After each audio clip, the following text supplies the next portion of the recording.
the previous discussions, now that we've not done it, I better make sure that we all know where we are going. Do we have any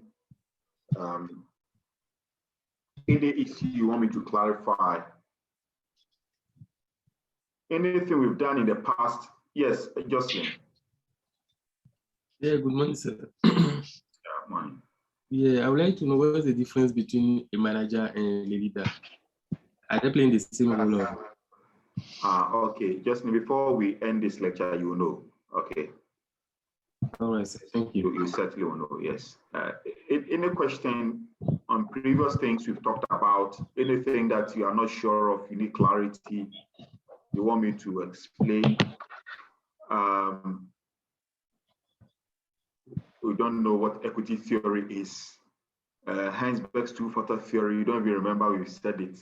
Do you have anybody like that who wants me to touch on something before we get into this?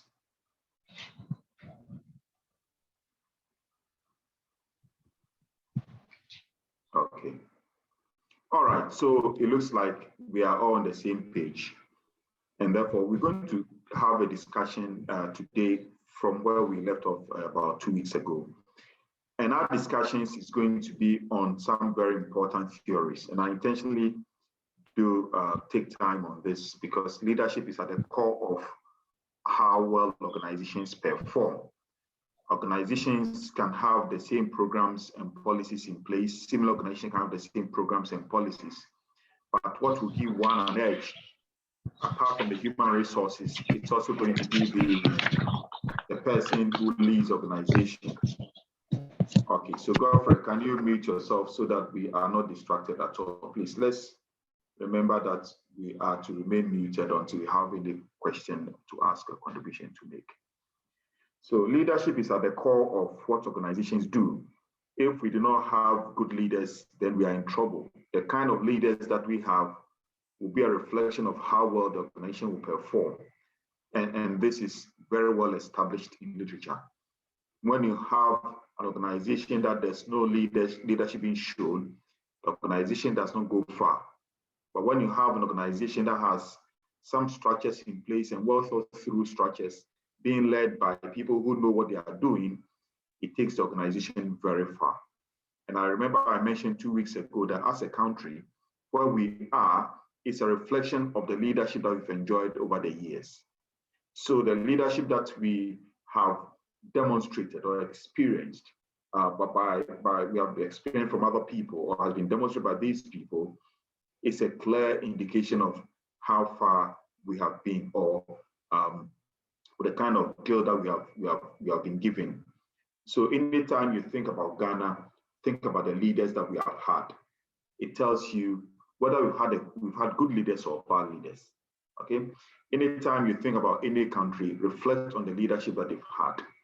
It will tell you whether they have been good leaders or bad leaders. So now let's move on to our discussions for today. Today, I want us to talk about the contingency theory. Contingency theory.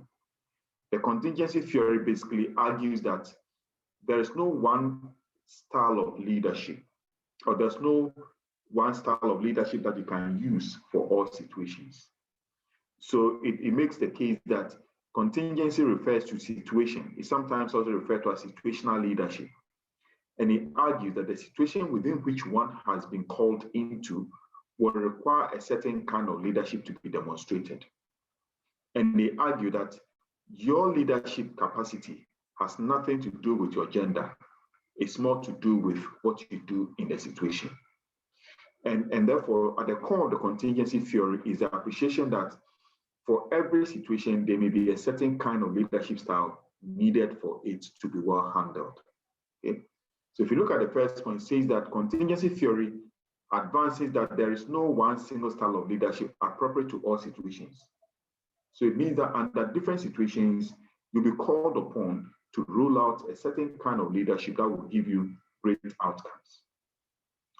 And anytime I talk about this, if I really touched on this, but it doesn't hurt if I kind of go back and repeat some of the points I made, that there are some leaders across the globe that when you look at how they perform, it tells you that they have been very good leaders. And one of them is the Angela Merkel, you know. She led Germany in very difficult moments. More storms came. She was able to lead the country through and through. And if you go through Europe, Merkel is one of the respected names when it comes to showing leadership and guiding a country from difficulties to a level of stability and hope for the people. So if you check the track record of Angela Merkel, what you see is that under different situations that the Germans went through, she was able to lead them through these situations. And for me, anytime I talk about contingency theory, she's one of the first people that comes to mind. This is somebody who has shown leadership. And she was able to do that not because she's a man, she did it because she's a she. And the point I'm trying to make is that it's not so much of the gender, it's the capacity of the individual to deliver. So this issue of gender, I do hope that we are going to be moving away from it gradually. And then we'll realize that people are capable not because they are males or females, but it's because of the capacity that they have. They've developed themselves to be able to rise up to the occasion when the opportunity arises. I'm saying this just to also come back to say that it therefore suggests that anybody in this class has the capacity to be anything that you want to be. It is the willingness to pay the price that's often the challenge. Those who go far pay a bit more than those who do not go far. If you pay, if you take the public transport from Legon to Oyarefa, for example, you cannot say that you want to go to Ebri or Mampong or Ekropong. You cannot say that. If from Legon to Oyarefa is 2 cities, you cannot say that I want to pay 2 cities and go to Ebri, okay? You have to pay more if you want to go to Ebri, and even pay more if you want to get to Mampong, and pay more if you want to get to Ekropong. The point here is that how far you go in terms of what you pay can have some correlation with how much impact you will have. So I do hope that after this program, this will not be your last journey. You continue to push so that you'll be well equipped for the challenges ahead. All right, so if you look at the situation theory, it makes the point that situation is normally the dominant factor when it comes to contingency theory. I think I've emphasized that well enough. And therefore, if you're able to deal with different situations effectively, you are seen to be an effective leader. And again, if you look at our space as a country, you will notice that, especially in the banking space, what I've noticed that there are some CEOs who have performed very well. They went to very difficult situations and they did excellent jobs. These people keep on moving from one bank to the other. And it appears that every bank wants these individuals. And what you need to ask yourself, why is it that for one individual, everybody is interested in this person? The reason is because they are being judged by their past. And their past is linked to the kind of leadership that they have led organizations through. So when things were difficult, they were able to drive the organization a certain way. And therefore, that gives us hope that if you come into a very difficult and much difficult situation, as a leader, you'll be able to provide some kind of direction and lead us out of the woods to a place of success. So I'm basically saying that effective leadership is linked to the successes that you chop with the various situations that come across your path. It does not mean that you succeed in everything, but one thing about effective leaders is that they always make reference to their mistakes, and they demonstrate that they will learn from it, and they come up with different approaches in terms of what the future holds for them. Okay, so effective leadership can be experienced or can be seen when we see people demonstrate leadership effectively in different situations. And I also remember mention, if I didn't, but let me mention that I gave the indication of George Bush Jr. that when he was president then in the United States, that was the time that Saddam Hussein issues came up, and the Americans thought that there was the time for Saddam Hussein to remove from the scene. If you remember and you go to history, you notice then that George Bush Jr.'s father, George Bush Sr., in his time in the 90s, tried removing Saddam. He couldn't. He couldn't. So when the son came, I guess it was a natural thing that what my father could not do, I'm coming to do it. And therefore, George Bush was able to remove Saddam from there against what I call lies of weapons of mass destruction.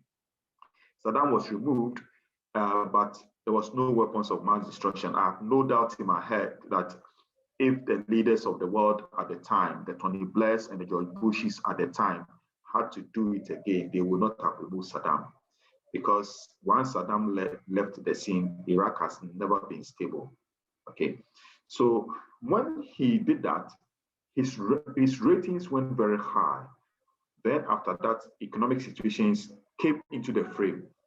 And the same George Bush, who was ranked very high because of the success that he got with or through removing Saddam, he ended up having a very low rating in American history when the situation changed. So you see that different situations give different indications as to the kind of leader that he is. There are some arguments about limitations of the contingency theory. Some argue that the contingency theory focuses only on the situation without emphasis on the group. Okay, the group that the leader is leading.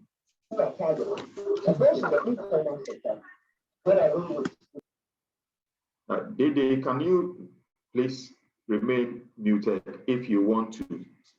Is it Dede Ama or something? Okay. So the limitation of the contingency theory, some argue that you are not factoring into the equation the group you are leading.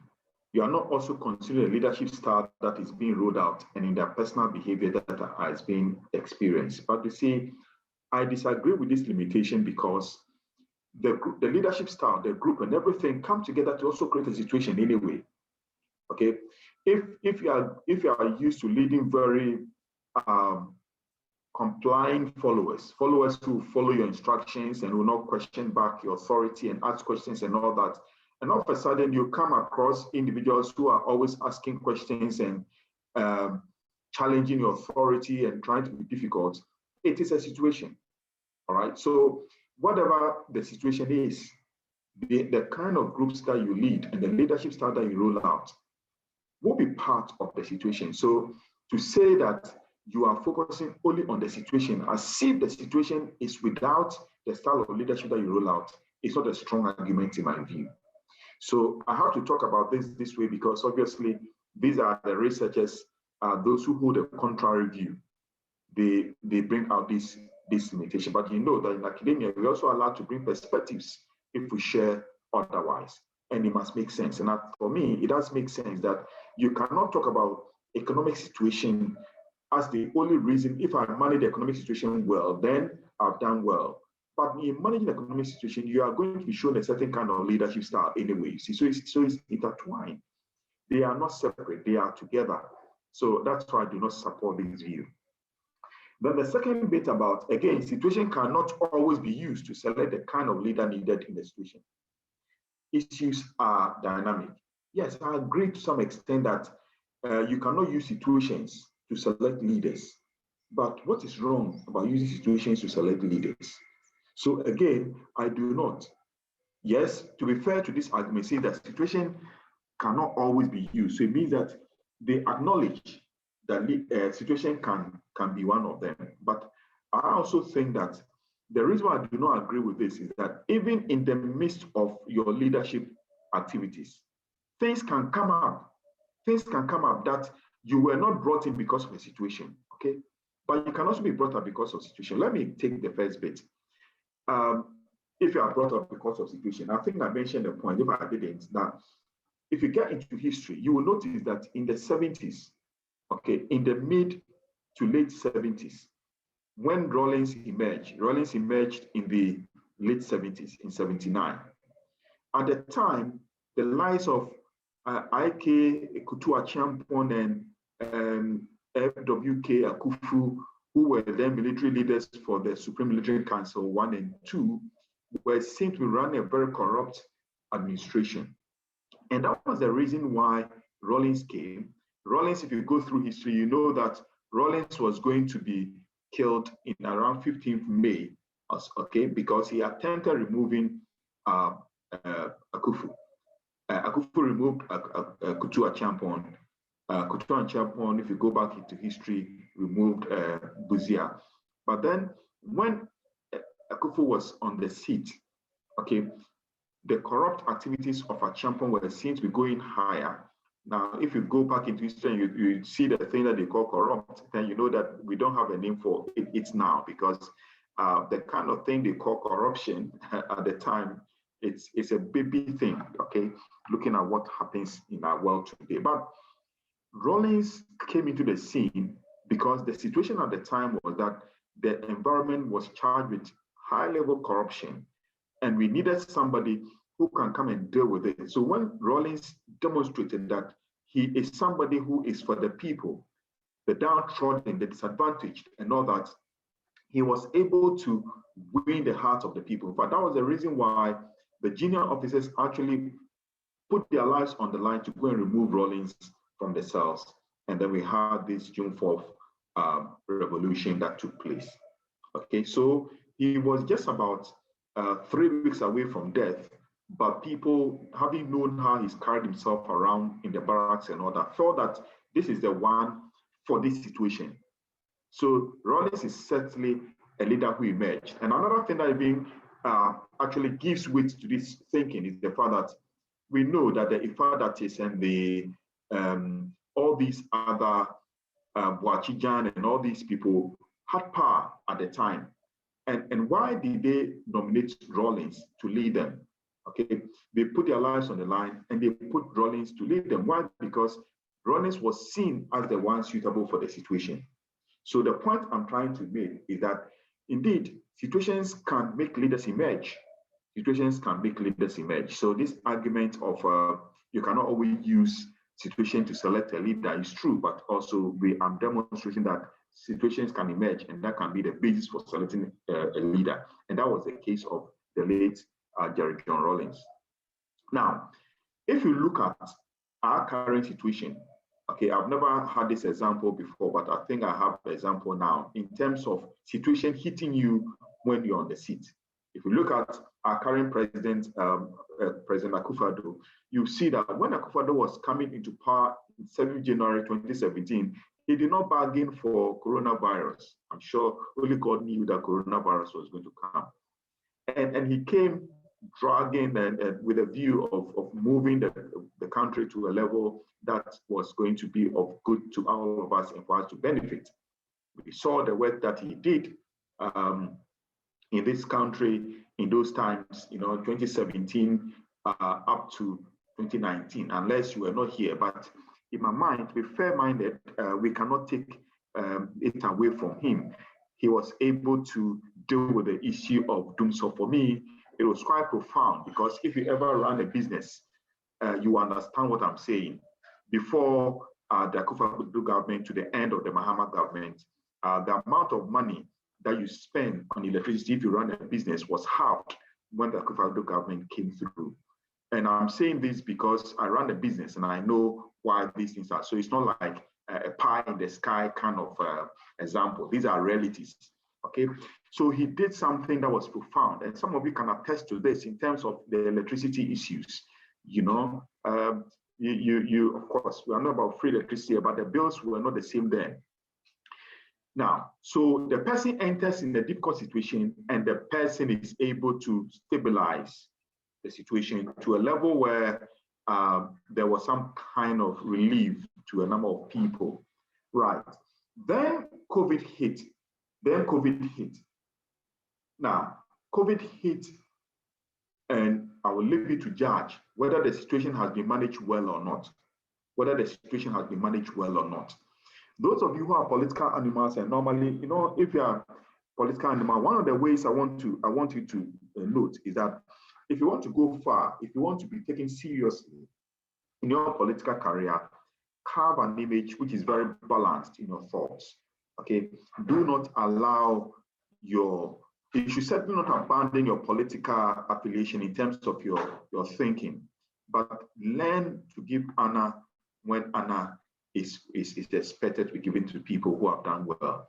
All right, so this is a very simple and nice advice I'm giving to you, because I know you have political animals in your class, both NPP and NDC.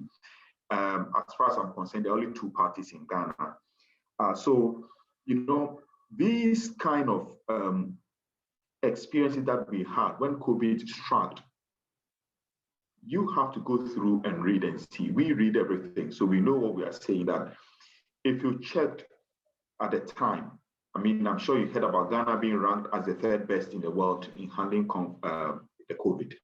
Recently, I was reading something, I came across another revelation where countries, they're discussing countries that have poorly handled the COVID and the countries that have seem to have handled it well. Two countries were mentioned. South Korea was one of the ones I read, and then the other was Ghana.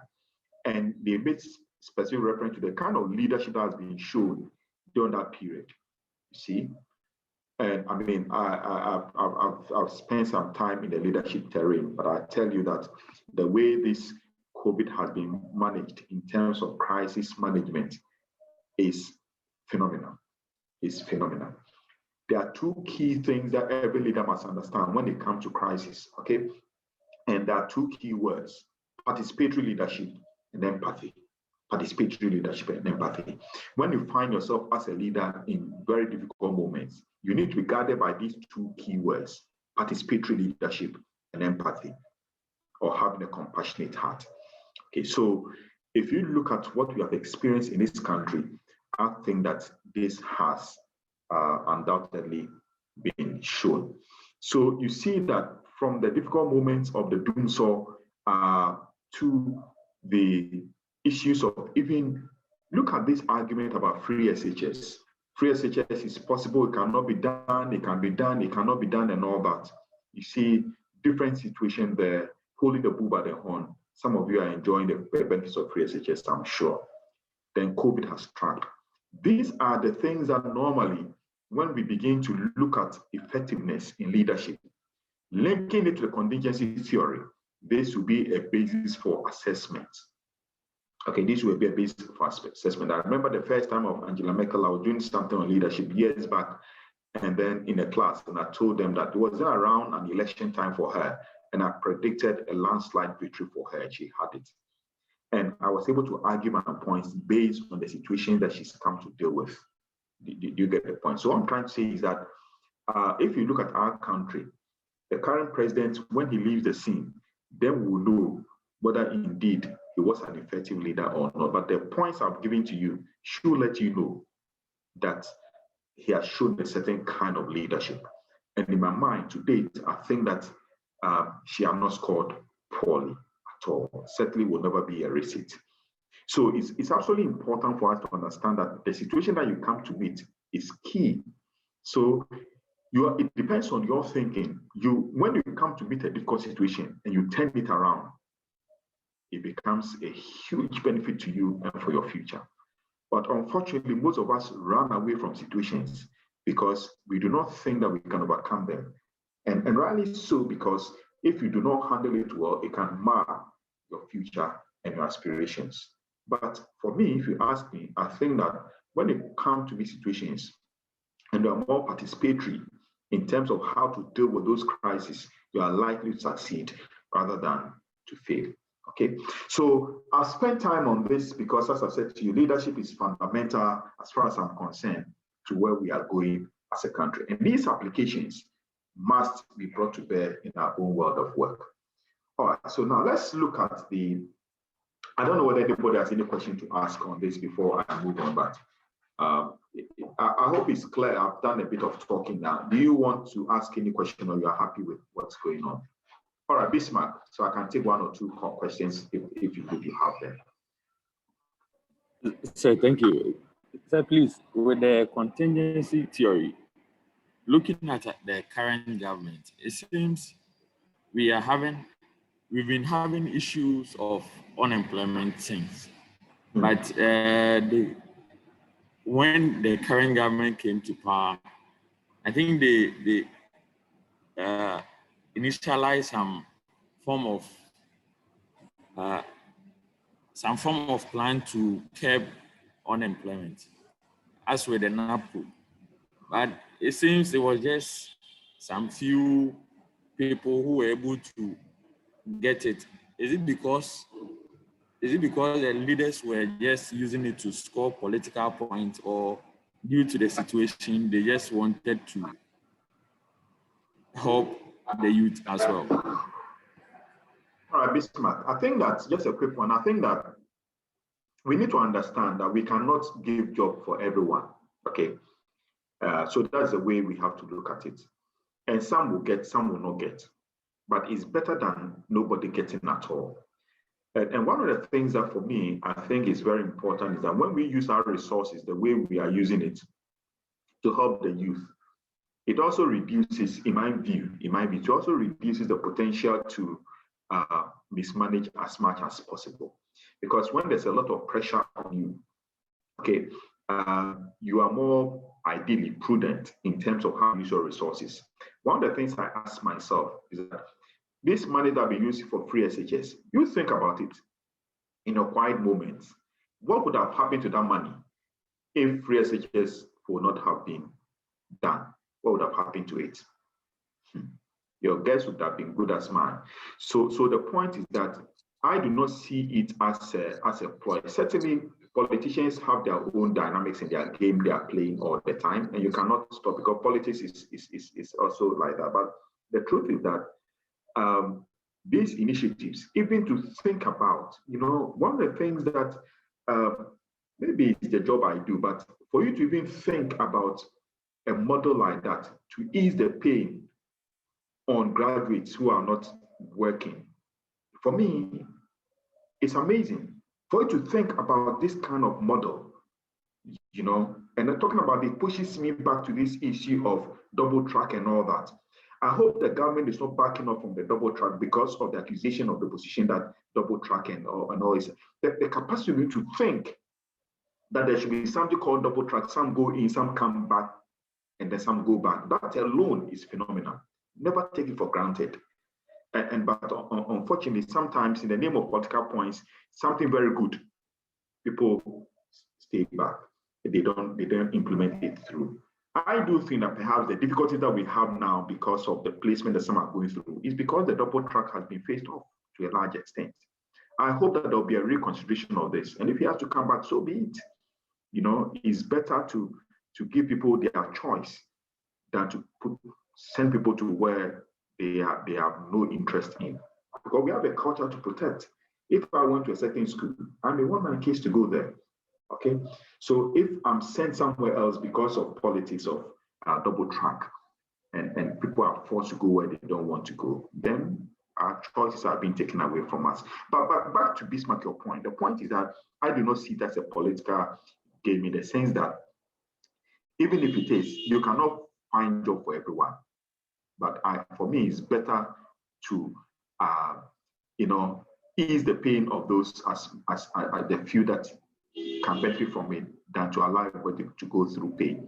I think it's too early for us to perhaps pass judgment on this until we see maybe halfway getting to the end of the year to see the policies that we rolled out in respect of the youth. But if you ask me, I think that the youth need to be more empowered to create more jobs, because the youth of today have the capacity to do that. All right. The past where you leave school and there's a job waiting for you, we've gone past that. The focus of the government now should be more building the entrepreneurial skills of the youth and making sure that they are given the support they need, linking high flyers with established businesses for them to build them, to mentor them, to give them the skills they need to develop and then to employ more people. So this would be my response to this, but I do not think that it is a way of just appeasing some few because of political gains necessarily. I think that even if that is it, you cannot provide job for everyone. That one must be settled. Some of us will have to do what we are doing on our own and rather bring more people on board, rather than expecting the government to lead us and provide us with everything. I think I saw a hand. Is it LinkedIn? Saw a hand up earlier. Are you okay now? All right. So can we move on? Okay. All right. So we are going to move on to the types of leadership style and the types of leadership. Okay, Stephen, they still want to ask a question. I see your hand up. Yes, sir. Oh, all right. Okay. Sir, good morning. Yeah, good morning. Okay, thank you, sir. So talking about the situational leadership, I'm having some questions. First of all, I just wanted to know that you can see that previously, based on current leadership, like maybe Adolf Hitler and then Idi Amin, they came out to be leaders, but at the end of the day, their character and their traits affected humanity. So I wanted to know, as maybe an aspiring leadership to be a future leader, what could be the missing link that affected their lifestyle and later on they changed overnight? In fact, there was sorry, Steve, you have to come back again. There was some noise at the background that kind of disrupted me a bit. So you was, it's coming from your place. Some picking noise. Okay, there's some noise, but you ask again. Yeah, so I was saying that talking about situational leadership, we have been a lot of leaders who came out in the future, and at the end of the day, their character affected humanity, like Adolf Hitler and then Idi Amin and then the others. So my question is, what could be the missing link as a future leaders, as you are teaching us? We may also find ourselves wanting on the line. So what could be the missing link so that maybe in the future, when that trait is being coming up, we can know how to manage our life in order not to be a victim by their own? Well, I mean, so are you saying that these people change along the line? Because, yes. Well, of course, I'm sure you are talking about history there, because you and I we're not there, isn't it? I'll talk about history. Yes. I'm thinking that, you see, yes, they may have emerged. They may have emerged because Adolf Hitler at the time perhaps was seen as the one coming to save. If you look at some of the way that Adolf Hitler has some kind of link in prison and death and all that, some kind of not quite similar to Rollins' experience. But the point is that he emerged, but you see, remember that leadership, there are three components about leadership. Number one, leadership is an ability. You must have an ability. Okay. In your defined area. Number two, leadership is about working with other people. And number three, leadership is about working with people towards achievement of clearly defined goals. So their objectives. Now, Adolf Hitler may have come on the scene with a certain objective, and he obviously had people to work with. So at the time, we look back in history and we know that it's evil, but at the time, he had people who really believed that what he was doing was the right thing, even though it is certainly not the right thing. You cannot be killing people based on your own imagination and things that are not, I mean, if you go through history, it's very, very, very unacceptable if you look at what happened. I mean, it's been hard to talk about them. Some of the victims and their relations are still alive today. Now, if you look at Idi Amin also, he came on the scene. He may have emerged at the time as somebody who's coming to save the world for the Ugandan people. But certainly, once the power gets to their head, they lose their focus. So they may be leaders, all right, for the moment, but with time, if you don't manage it well, it can get out of hand. The only thing is to continuously be honestly reflecting on yourself to see whether you are doing the right thing all the time. But you see, unfortunately, when you are leading, sometimes you don't even have the time to reflect to know whether you are leading your people correctly. Because if my mind goes to Rwanda, Kagame, if you look at Kagame has been able to bring hope to the Rwandans because of the kind of leadership that he's shown. He's been able to lead them well, but the danger is that he's been on the scene for quite some time. He's getting results, but do we know where the future lies in terms of the people of Rwanda? Because one person can surely not sit on the seat forever. And normally when we do not sit back to reflect, sometimes you may have been the person sent to the scene to bring stability and focus, direction to the country. I mean, if you talk about this in our own setting, yes, Rawlings was not an angel, but you cannot take away from him the fact that he brought stability to the Fourth Republic.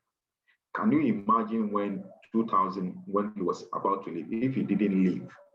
You see, can we say that Rawlings, the late Rawlings, should be the only wise person to rule Ghana today because he would have been sitting on the seat.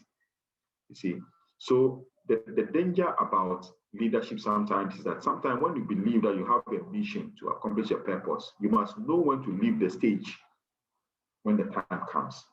When the time comes and you do not leave the stage, then it will nullify all the good that you did. Okay, so these are the dynamics, but it's not very easy. It's not a very easy thing to answer because those people also who hold the power really enjoy the moment. So sometimes they wonder, am I going to leave all this enjoyment to go and stay in my village?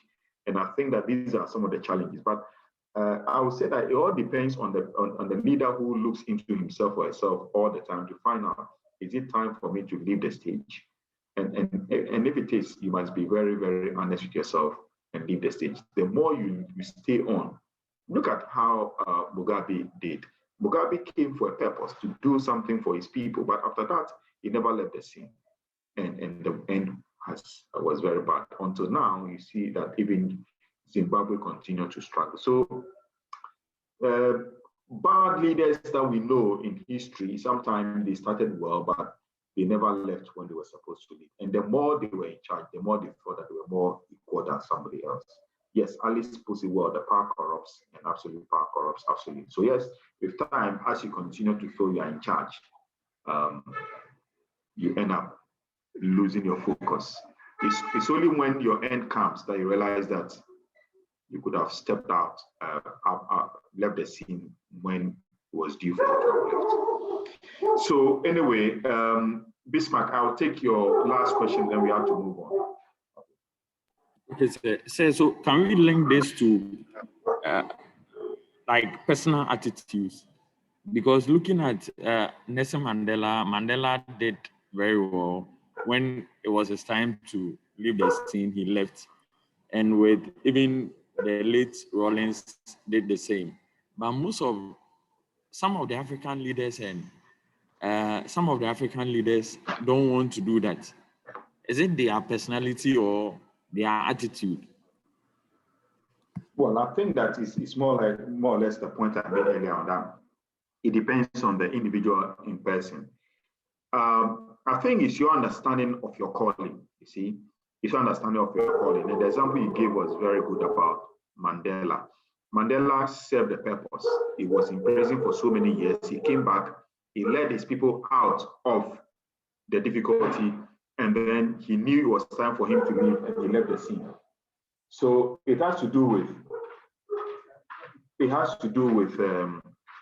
you know, the being aware that it's time for me to leave and then leaving, rather than staying on when you are not supposed to. So yes, it's more intrinsic in nature, in the sense that it is something internal to people. But I'll hinge it largely on the understanding that you have of your calling, because we will all leave the stage one day. Okay, we all leave the stage one day. I'll not be teaching organizational behavior forever. At a certain point, I must leave the stage for somebody else to also continue in the business school. So that kind of thought is very humbling. It's very humbling. And it makes you know that we are really indeed fully human. It's only when you begin to think that you are invincible, that is when you hang on and you hold on forever, and you end up making a very bad name for yourself. So this is the way I want us to end on it. I will now want us to move on to the next discussion. And we are going to be looking at transactional leaders. Transactional leaders. Now, if you go through what we have done to date on leadership, we have talked about all kinds of theories about leadership. We've talked about the contingency. We've talked about,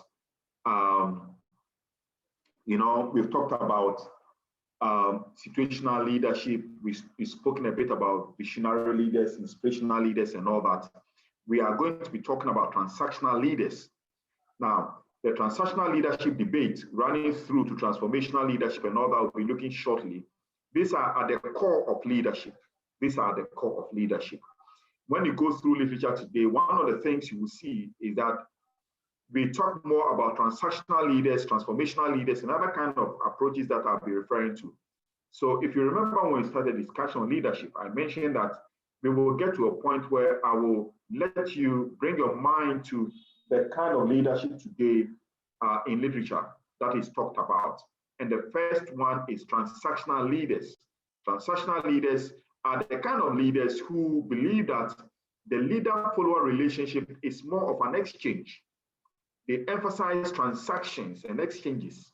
So in this example, or in this kind of leadership, the leader believes that if they put out certain rewards and some benefits, then the followers are going to be attracted to these rewards and they work towards achievement of these rewards. So they see the relationship between the follower and the leader as a transaction. That's why we call it transactional leadership. So they emphasize transaction and exchanges that occur among leaders, colleagues, and followers. So the relationship is of mutual dependence. I will give you this if you do that. That is how transactional leadership operates. And transactional leaders believe in the use of conventional reward and punishment methods. They believe that when people work well, they reward you. When you do not work well, they punish you. So it's more of a transaction. It is more of the traditional way to some extent of leading people, where we tie and we link rewards to deliverables, okay? But remember that transactional leadership has benefits, but it has benefits normally in short-term basis. When people are working towards defined targets on a short-term basis, it does give some benefits to transactional leadership. We'll be pulling everything together as you move along, but there are three components of transactional leadership. There are three things that informs transactional leadership, and I want us to look at this. The first is what we call contingent reward, contingent reward. So all these we are discussing sit under transactional leadership. Contingent reward is when leaders provide rewards in exchange for achieving targets. And these targets are set on short-term and measurable basis. So this is at the core of transactional leadership. It is a leadership where targets are set, and these targets are set normally on short-term and they are measurable. So we can clearly establish that you've hit the target. It's set on measurable basis and short-term. That is contingent reward. Now, so contingent reward means that whatever you get is contingent on what you do, okay? Then we have management by exception. That's another component of transactional leadership. Management by exception, active, and then management by exception, passive.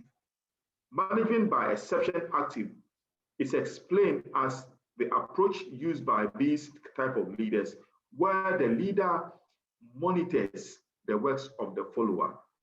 They monitor your work very closely to make sure that you do not deviate from the expected end. They keep an eye to the extent that sometimes it becomes a bit of micromanaging your work. They will ask you, you are moving from A to C, they will ask you that when you get to B, let me check, pass it before you continue to C, okay? They do not give you that free opportunity for you to operate. They keep an eye on you. That is management by exception, active. They do not want to get involved when things have gotten out of hand. So they manage you very closely to make sure that you don't get it wrong at all. Then you have another side of it, management by exception, passive. This is also the same approach where the leader rather comes in when things get out of hand.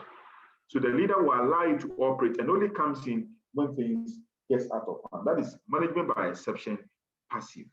So these are the three components of transactional leadership: management by exception, active, and management by exception, passive, as well as contingent reward. I must say that when you go through literature, you will see that sometimes organizations use a transactional leadership approach when they have clearly defined goals that people can hit the targets. And therefore, when that happens, people are rewarded. And indeed, it does have a place in leadership studies. But what we've also found is that it is not normally sustainable long-term. But for short-term defined outcomes, transactional leadership can give you very outstanding benefits. Okay, so that is it. I want us to look at the next, which is transformational leadership. Transformational leadership is very much talked about. It's very much talked about. You hear about the Transformational Leadership Conference. You hear about building transformational leaders. And it's because of the kind of leadership that comes through transformational leadership. Transformational leaders have the understanding that when you develop your followers, it comes back to benefit you. So they begin the leader-follower relationship with a sense of responsibility for growth and development of followers. They believe that when I develop the follower, it's going to come back to benefit the organization. So they indeed do look out for the followers. Transformational leaders look out for the followers. Okay, they look out for the followers. And by doing that, they engender a high level of commitment among followers. So followers commit and they are motivated to work with the organization to get the results that they seek. Okay, so transformational leadership is about leadership styles that look out for the development of followers with understanding that once I develop the followers, I'm surely going to develop the organization because it will come back, it will fit into the organization ultimately. They also emphasize vision for the organization. Okay, they emphasize the fact that we must pursue the vision of the organization by arousing and maintaining trust, confidence, and desire. They have a way of motivating the followers to commit to the organization's future and vision so that they get there knowing that they have been able to achieve what they want the organization to achieve. They motivate followers to do more than normally expected. You know, it makes sense because normally when you look out for people, they are likely to look out for you. When you have followers who believe that we are being, our interest is being looked after, the likelihood for them to also commit to the organization will be very high. So it makes sense that transformational leaders, when they have followers, their followers will commit more than normally expected. I want us to look at the components of transformational leadership, and then I'll pause and take some comments. Now, there are 4 components that informs the transformational leadership discussion that we are having. The first is what we call idealized influence. Idealized influence. This speaks to the charisma that the leader brings to the work. The leader is more like a model. The leader models a certain kind of leadership approach that becomes attractive to the followers. The followers enjoy and like how the leader is leading the organization. Idealized influence, about modeling a leadership approach that becomes an encouragement to the followers. The followers have so much respect and admiration for the follower because of the way the follower manages the organization. The follower encourages the people, and the follower is able to lead people towards the outcomes that we expect of them as they work for the organization. Idealized influence. Then we also have what we call inspirational motivation. Inspirational motivation is where the leader is able to inspire the followers, give the followers that sense of meaning. If you go back to the first lecture, we spoke about the fact that one of the reasons why some people work for organizations is a sense of meaning. The sense of meaning. The sense of meaning it comes to the fact that when you go to work, you know that your contributions are of high value. You are certainly making impact to people's lives. You are making a contribution to people's lives in a way that is unparalleled in terms of the impact. And therefore, you look forward to going to work. You look forward to going to help other people. I believe that that sense of meaning comes with the medical profession. When a doctor goes to work and saves the lives of people, they work through very difficult moments. The nurses do the same. Those in the health sector overall, think about the period that we find ourselves in. What will make somebody go into a very dangerous environment and still want to go every day, day after day, amidst these difficult moments like COVID? People put their lives on the line because I believe that they have that sense of meaning. They think that when they go to work and they save lives, they get some level of fulfillment and satisfaction that nothing else can give you. So you see, these are the kind of things that we refer to as the motivation that the leader brings to the followers. So if the leader demonstrates this, if the leader leaves this out in terms of the meaning that they show by the commitment that they bring to the work, it has huge impact on the followers. So you see, the situation where leaders are just sitting in their ivory towers expecting followers to deliver will not work.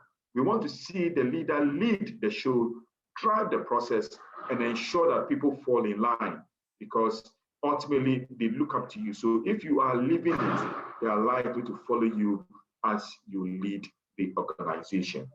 Then the third component is what we call intellectual stimulation. This is where leaders seek new and novel ways in the work that they do. Intellectual stimulation is one of the components that empowers followers to think outside the box. They encourage innovation. They encourage people to do more than expected, think in an extraordinary way. These are the kind of things we are talking about. Intellectual stimulation, where you are able to stimulate the thinking of your people. The people are able to think outside the box. They are challenged not to conform, to have a conformist thinking where you are just conforming to the norms. No, they are willing to step into new areas and to come up with novelty. They're empowered, and that's one of the key aspects about transformational leaders. They empower people to think outside the box so that they can give value to the organizations that they work for. They do not cage you. You know, when you work in some organizations, you are not allowed to think outside the box. You are just allowed to follow the norm. Transformational leaders do not do that. They do not do that. There's also the last point called individual consideration. These are the kind of things that transformational leaders do, where they are considerate. They show empathy towards their followers. Leaders who listen and give consideration to the development needs of followers. When followers have a need, they help them. They empower them to be able to build their capacity, to be able to develop themselves. Why? Because transformational leaders believe that when I develop the followers, it will come back to the organization anyway, you see. So the individual consideration is one of the ways that transformational leaders show commitment towards their followers, by being empathetic and being committed to their desires and their aspirations. So at this point, I would like to pause and take some comments or questions if you have them, and then I will be happy. Okay. Yes, Remy, I see your hand up. Yeah, you can ask your question, Remy. Sir, please, the first slide you put there under the types of leadership skills, you didn't explain it.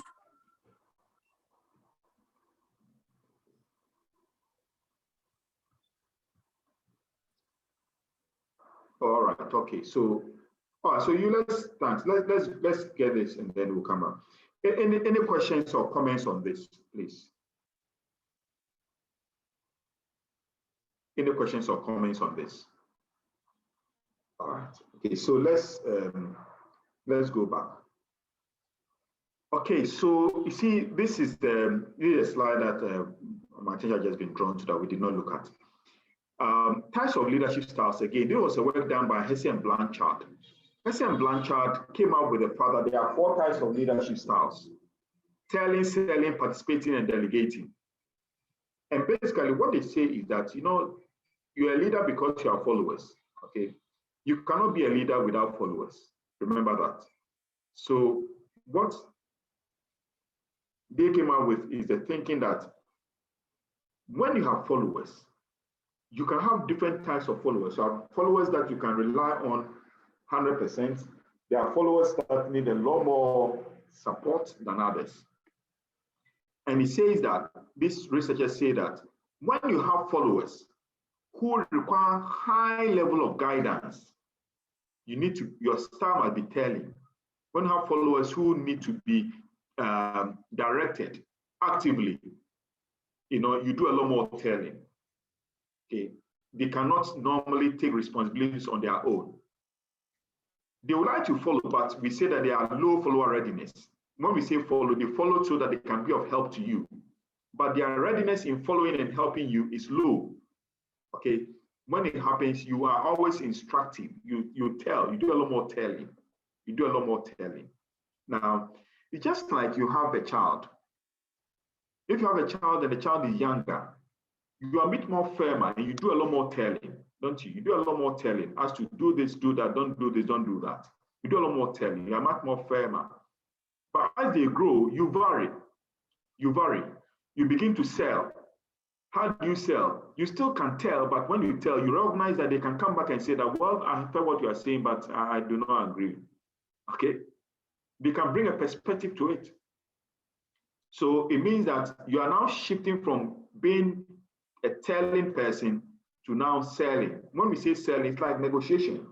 It's like, I want you to do A, B, C, D. And the person says, oh, well, why can't I do D, C, F?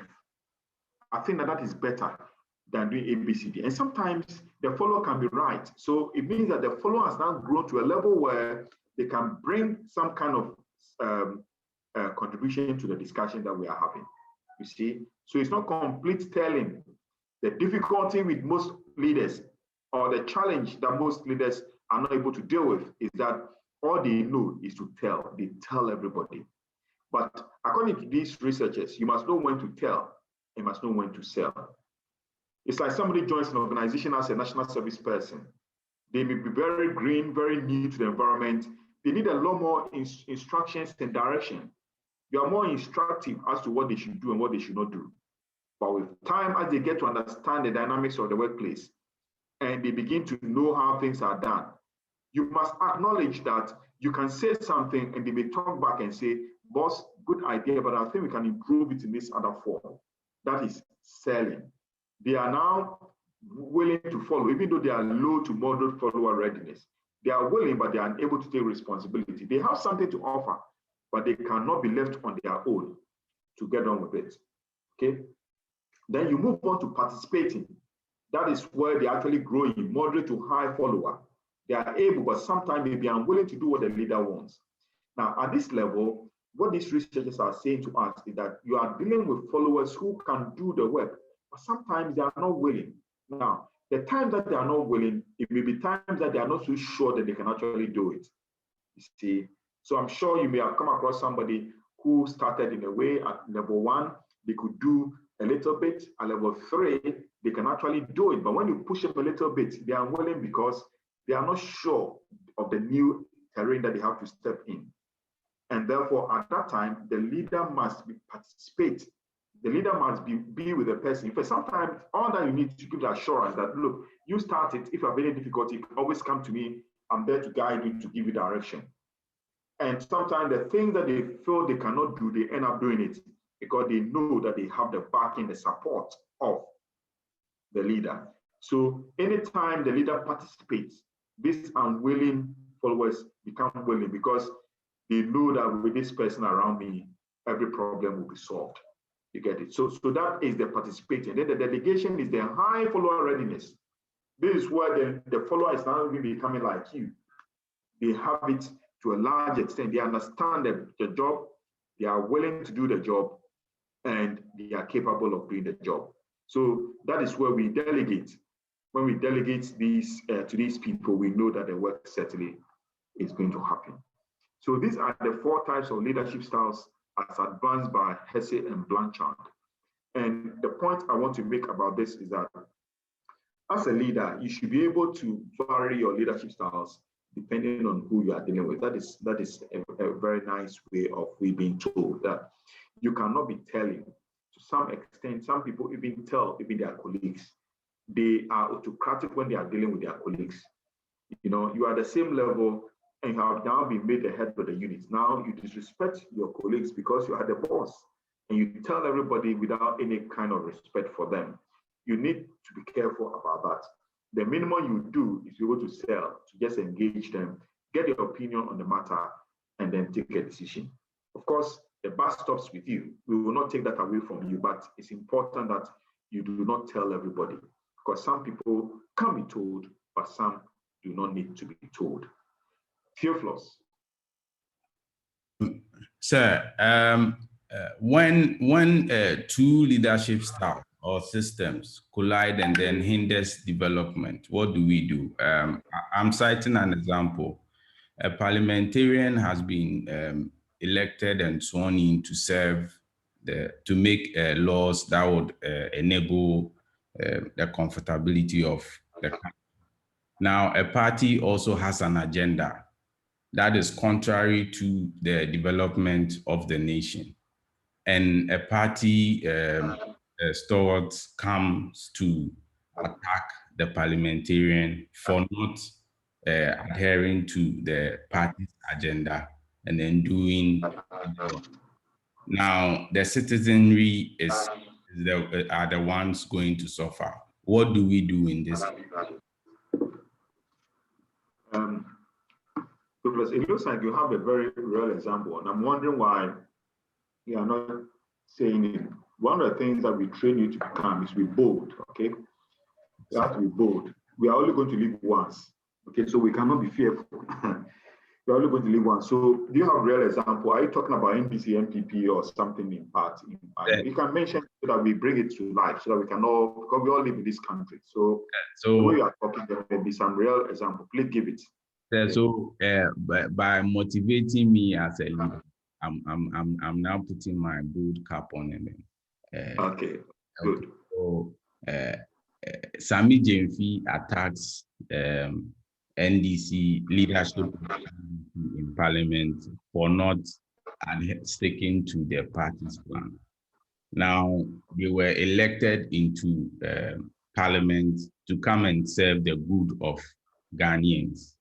So in this case, we have two conflicting leadership styles, and then we, the citizens, are at the detriment of these two people, one for themselves and then one for, in quote, for them.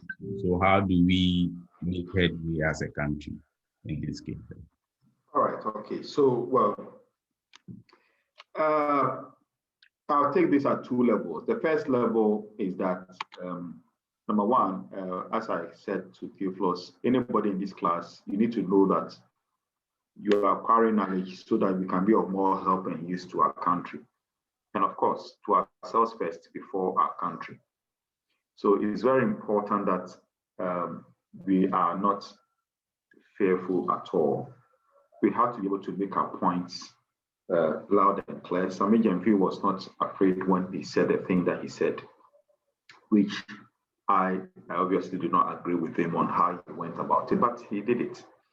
I'm sure that maybe with time he will realize that. But the point here is we always have to look at the party interest and national interest. Okay, they are two different things.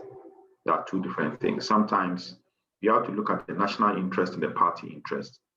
Do you think that if what happened at the 7th of January in this country, if we did not have a party that was looking at national interest, we would have had a president sworn in? Okay, there wouldn't have been. There wouldn't have been. And if you know how the Supreme Court process have gone through, whether you agree with the verdict or not, that is what we have kind of decided to do as a country. That when we have disagreements, we do not go to the streets to burn ties and destroy property and people losing their lives. Okay, we should not do that. And I'm using the opportunity to let you know that if you ever took part in some of those demonstrations and causing damage and causing congestion, then you have really not helped yourself, because you could have lost your life in an unjustifiable manner. And I say this because these difficulties and challenges could be solved through the courts, and we have seen that it's been done. So the next time you lose a seat or your favorite loses a seat, and they tell you to get to the streets and to cause havoc and cause confusion, think and think again. So the point I want to make now is that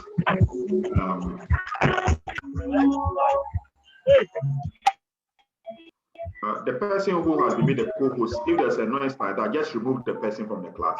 Okay, so if the person is not muting, just remove the person immediately. Okay, so the point here is that we must always look at the national and national interest and the party interest. So on the 7th of January, I think that NPP had an interest. They had an interest as to who becomes the Speaker of Parliament. Do you really know? Can you put your hand on your heart and say to me that you know the marks, the kind of votes that Right Honorable Baah had? Can you really say that emphatically? Well, I don't know. I don't know. So there was a decision to let party interest die at the benefit of national interest. That's the way I see it. So you come to the point that you made about the MPP and NDC, Sami Gyamfi making a case that the party should toe a certain line. Right. Well, who is Sami Gyamfi? I think you have to start from that level.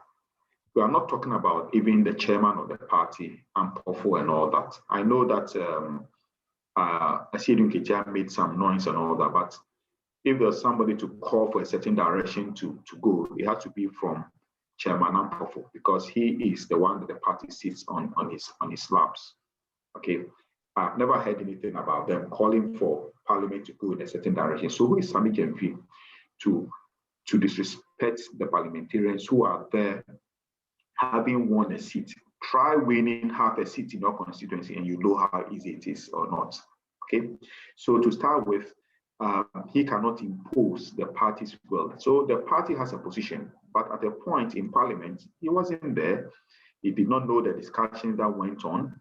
At the end of the day, a decision has been taken in the national interest. I'm not saying that if somebody is underperforming, we should give the person a ministerial position. But the point is that people will take decisions and processes might be followed. If you feel that somebody is not performing, then it's for the parliament that take the decision to take the decision. But in their wisdom, they decided to go the way they went. Whether somebody went for something or their personal interest, these are speculations in my view. I don't have any facts to prove that the parliamentarians were given something for them to vote in a certain direction. I don't have it. So I refuse to speculate in that very negative way, especially we can speculate in a way when we have figures and facts to back. Okay, so these are the things. I'm not saying that whatever the parliament does is always right, but you see, the point is that if they follow the process, and if we've all agreed that this is the process of bringing people in or taking people out, then we must respect the process. If Sami Gyamfi has an issue, he has to go through due processes. Okay, but the young shall grow. That is what I'll say to you. The young shall grow. Sometimes when they are younger, you know, and this is my real example. When I was very young, I used to serve my father all the time. When my mom cooks, I'm the one who lay the table. Okay, I'll lay the table for my dad, and I know how to lay table because I did it very young. Anytime my mom cooks, and I go and lay the table, and I see the kind of the food, that's the meat and the stuff that is laid, and I can see my mind. I'm saying this man is really enjoying.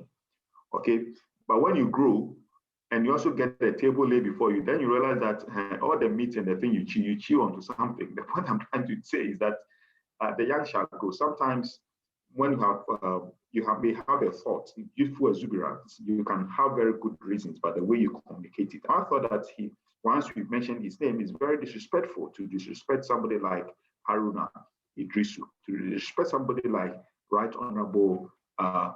I mean, these are people who have paid a price.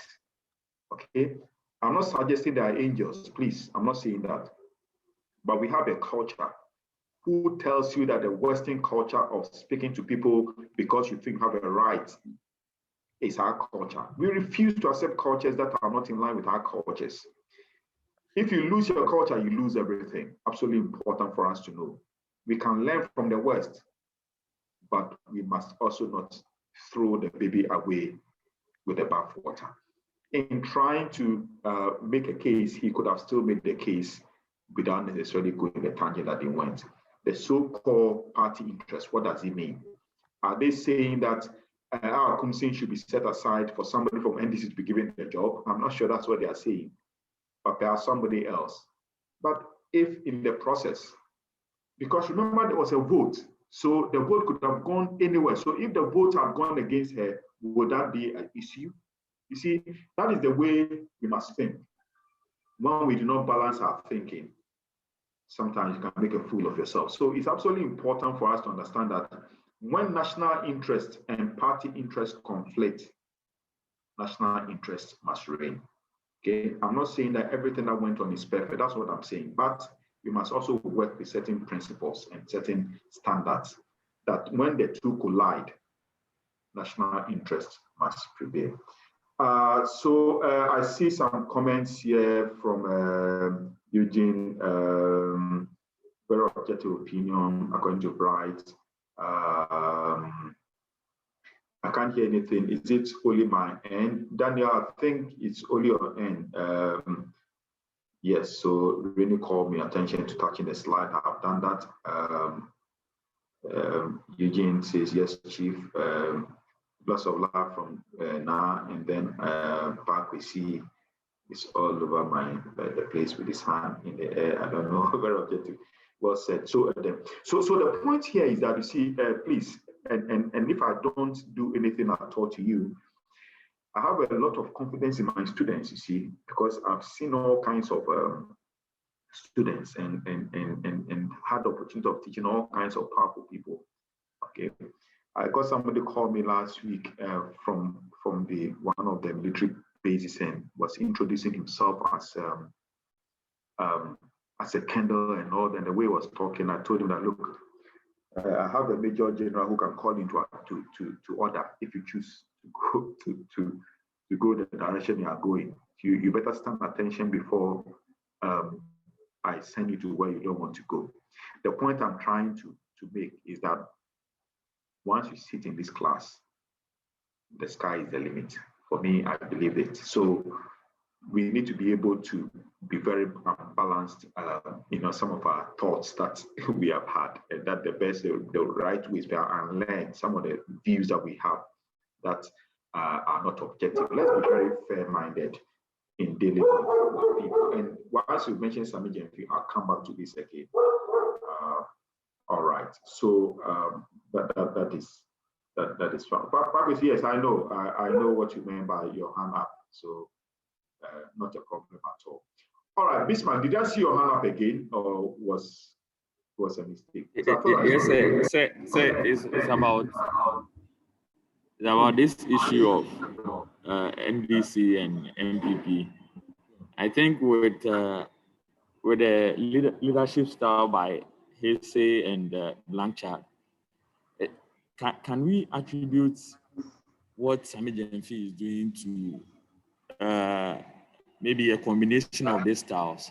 Because I think he started very well in the party, and it got to a time they gave him some positions, and after the positions, he has really showed that he really had something in him that wasn't good, but he was hiding that part. So with all what he's doing, I think most of the culture of the party also tells much to what he's also doing now. Oh, well, Bismarck, I think that yeah, sorry, but I thought you had done. But I think that Bismarck, I think that to be fair to Sami Gyamfi, I don't think that I think that it's a matter of time will tell. You see, I think that's what I think, and I think that if you know you may have advice, you can let him know that you have to surround himself with. He's very, very clever person, no doubt about it. He has the capacity, he has a very good future, but you cannot. You see, any position that you disrespect, you will never attract it. Okay? You cannot attract what you do not respect. You cannot. It's not possible. So I know he's ambitious, and therefore he's seeking to go very far, and I certainly wish him well. But if you disrespect the very place that you are heading to, you'll get there and be disrespected, or you may never even get there. So I think that from what has happened and the kind of responses that people have given, he has, as far as I know, has not come back yet to fight back. But I'm sure he's now reflecting perhaps, and he might be forgiven if he's done something bad and be given opportunity to reform. I know Sami Gyamfi because I taught Sami Gyamfi project management. So I know Sami Gyamfi. Okay. I know Marita Brewer. I taught them. Okay. I taught the MP for Adenta. I know them. Okay. I sat in front of the stood in front of, so I know all these people. Okay. And I know how to get hold of Sami Gyamfi. Okay, I know how to carry all these people, but the point I'm saying is that he's not an evil person necessarily, but I think that there's something called emotional intelligence, and I'll talk about that when we get there. But such people who have potential need to be guided. That is why leaders are made, they are not born.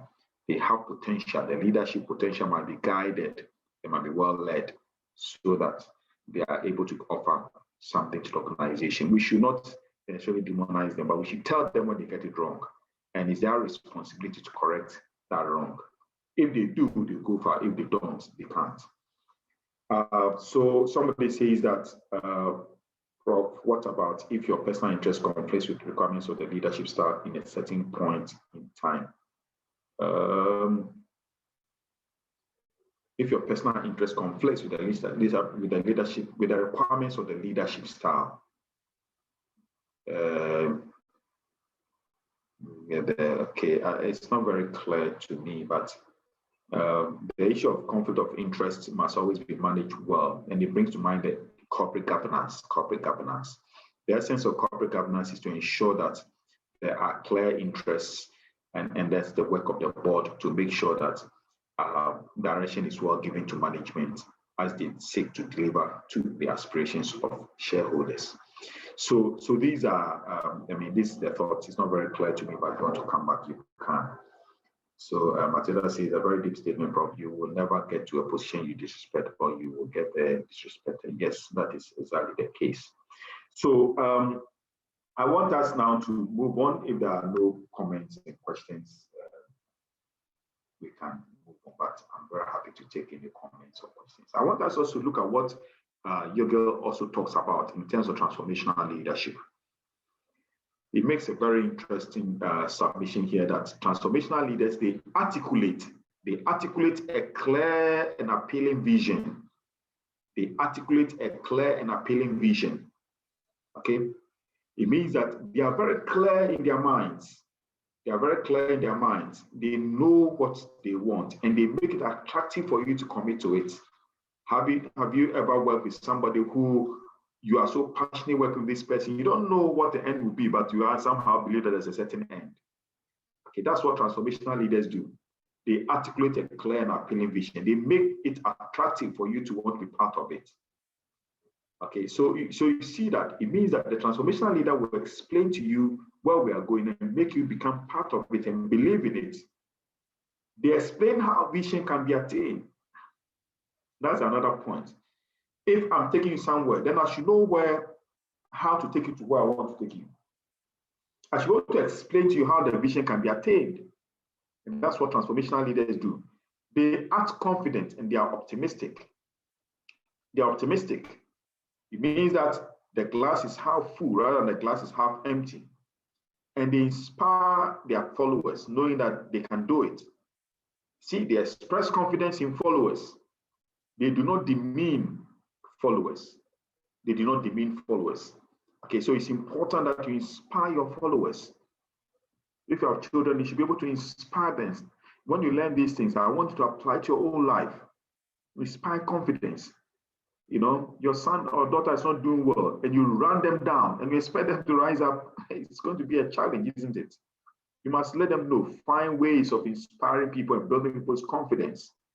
You should let people know, yes, we all do not succeed all the time, but we'll succeed eventually. That is the mind to have, to be more inspiring and express confidence in followers. They also emphasize key values. Key values. Transformational leaders have values that they will not compromise on, and they show unconditional commitment. This means that their commitment to what they believe in is not negotiable. It's not negotiable.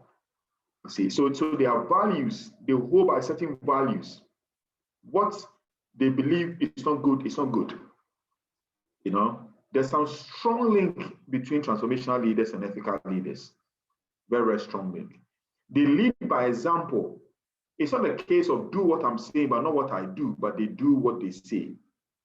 Okay, so it has huge influence on the followers, because the followers, all that they need is to look at their leader and they want to become like the leader. No wonder Idealized influence is one of the components of transformational leadership, where the leader is more like a model. You model the leadership style for your followers to follow. So these are the other perspectives of transformational leadership that has been teased out by Yogel for us to consider. So transformational leadership is fundamental to the success of organizations. And we've written quite a lot on this. And consistently, we see that transformational leadership gives outstanding outcomes to organizations, brilliant outcomes to organizations. So indeed, it works. It works. Now, I want us to move on to the next slide. And the next slide, we talk about another leadership style, transformational leadership. Transformational leadership. But let me explain this leadership style. This is a leadership theory that is also being referred to in literature a lot. You know, about 6 years ago, I've been reading on leadership, really passionate about issues of leadership. Read a lot on transformational leadership, read a lot on transactional leadership. And I came to the conclusion that transactional leadership is not bad, okay? Some people think that to be transactional is bad, but transactional leadership has benefits if it's well applied, So in my readings, through theory and through empirical research that has been done, I argued that there could be another form of leadership that we have not talked about. And once we accept that form of leadership, there will be no need to talk about any kind of leadership again. And that is where I came up with the leadership theory called transformational leadership. Transformational leadership. Transformational leadership is a theory like Hensberg's two-factor theory, or like Maslow's hierarchy of needs, like Adam Stacey's equity theory, or Victor Vroom's expectancy theory, or Adaptation's ERG theory. These are theories. So just as when you talk about Maslow, you have to link it to the hierarchy of needs. You cannot talk about transformational leadership and my name will not come up. So this is a theory propounded by yours truly. Now, how is this explained? If you look at transformational leadership, it argues that you could look at the slide, see that transformational leadership has the 4 items as I mentioned. And then transactional leadership also has 3 items. The 2 came together, and then we have transformational leadership. I intentionally coined the word transformational leadership because it's a combination of the 2. And I argue that for you to be a resilient leader, you should be transformational. A resilient leader is a leader who knows the followers you are dealing with, and then rolling out a leadership approach that gives you the results that you want. That is transformational leaders. So there's a paper that I may have sent through to you. If not, you can let me know and I'll send it through to you. The title of the paper is Resilient Leadership, a Transformational Transactional Leadership Mix. So it is a leadership approach where I argue that for a leader to be resilient, the leader might be transformational. It means that you have the capacity to assess your followers and to rule out the leadership approach that will give you the results that you need. You see, because the point is that there are some followers that transactional will work, and there are some followers that transformational will work. In my experience, when people are new to the job, and when people are beginning to grow into the job, initially, transactional leadership works. But as they get established and they understand the dynamics of the work environment, it's better to move more towards transformational. And that calls for capacity to understand people, to be able to roll out an approach that will give outstanding outcomes. There are 5 components of transformational leadership. The first component I came out with is what we call strategic thinking. Leaders who are transformational are strategic in their thinking. They are visionary. They look into the future with today in mind. The decisions they take now, they are linked to where we are going as a future. And one of such I want to talk about briefly is the 3 SHs. I can assure you, and God being our help, if we live long enough, which I trust we will see the benefits of the 3 SHs, not in our grandchildren's time, But in our time, not even in our children's time, in our time, we'll see the benefits of free SHS. I have no doubt in my mind at all. We will see the benefits of free SHS. That is strategic thinking, being visionary, holding the bull by the horn and driving the process with that vision in mind. Strategy is nothing but a game plan. That is what we mean by strategy. They have game plans, they roll out, they follow. And that is one of the first components of transformational leadership. So when they deal with you, they have the future in mind. Number two, emotional intelligence. Emotional intelligence. One of the very important elements in leadership studies today, emotional intelligence. There's a lot of research done in this area, and I've written quite a lot in this area as well. If you need those papers, some of them you may be asked to buy, but if you need them, let me know, I'll send them to you because I have original copies. I can send you electronic copies of them. Emotional intelligence is fundamental to the success of people as a leader. Leaders who are emotionally intelligent, they do well than leaders who are emotionally unintelligent. And emotional intelligence, therefore, becomes a very fundamental factor or concept in leadership studies if leaders are to do well.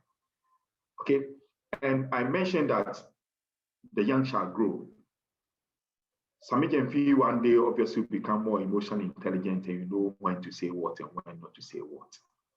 To be emotionally intelligent, there are 4 components that informs emotional intelligence. Number one, you must be self-aware. Self-awareness is one of the first elements that informs emotional intelligence. Self-awareness. You must be aware of yourself. You must know who you are. You must know the things that angers you. You must know the thing that really makes you want to act immediately and to say things that you don't normally will regret about it. Self-awareness, you must know it. And when that feeling and that kind of energy is coming up, you should be able to identify. You should be able to identify, number one. Number two, you should also have what we call self-management. Self-management. In case that energy overwhelms you, you feel it in your system before it comes out, isn't it? You should be able to find a way of managing that energy. Okay? You manage that energy. So how do I manage it? If you send me a very unacceptable email, I will normally not respond to it immediately.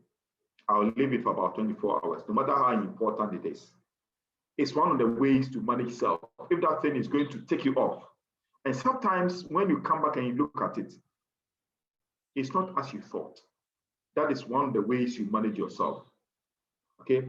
How do you manage yourself when things get to you that are likely to rub you on the wrong side and make you come across in a very, very bad way, which you look back and say that, well, I shouldn't have done this, and you come apologizing for it.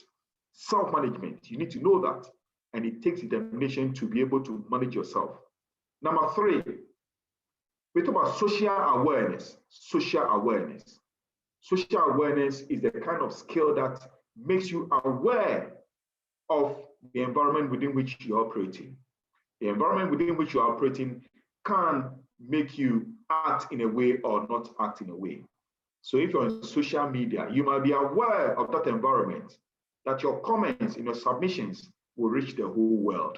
Are you socially aware? If you're not socially aware, you say things anyhow without thinking about it, but then it will come back and hurt you in the long term.